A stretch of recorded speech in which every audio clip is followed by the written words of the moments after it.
Nakakaantig ang sakripisyo ng isang fur mom na araw-araw tumatayo sa gilid ng kalsada para mahanap ang nawawala niyang aso.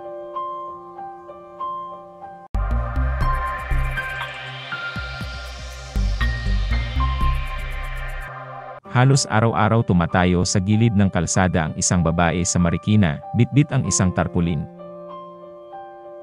Mangyak-iyak ang babae habang hawak niya ang isang tarpulin na may nakalagay na missing dog. Ito na lang daw ang naiisip niyang paraan para mahanap ang kanyang nawawalang aso na si Jan. Ayon sa kanya, 3 linggo nang nawawala ang kanyang fur baby. Pag-amin niya, hindi na talaga siya makatulog at palaging siyang binabangungot tuwing madaling araw, kaya nagpasya na itong magpa-print ng tarpulin.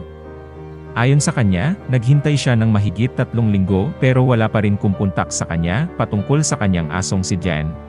Pagsasalaysay niya, bandang 3:00 daw ng hapon noong January 17, nakalabas ng gate si Jan. Hinala ni na Etheline, naiwan itong bukas ng mga trabahado nila noong nagpasok sila ng hollow blocks. May nakapagsabi pa kay Etheline na dinampot daw si Diane ng hindi kilalang tao na nakasakay sa puting sasakyan. Bigo naman silang makahanap pa ng impormasyon dahil kulang ang CCTV sa lugar. Kaya nagdesisyon na siyang tumayo sa lugar kung saan huling nakita si Diane at nagbabasakaling ibalik siya ng nakapulot. Halos 1 linggo na siyang tumatayo roon, ngunit sa kasamaang palad, wala pa ring update kay Jan.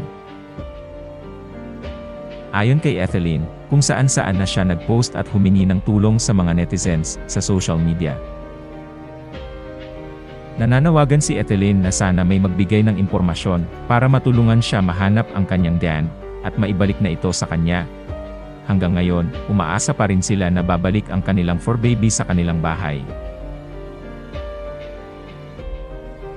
Kung sakali mang makita niyo si Jan, maaring makipag-ugnayan kay Etheline Domingo sa kanyang social media account.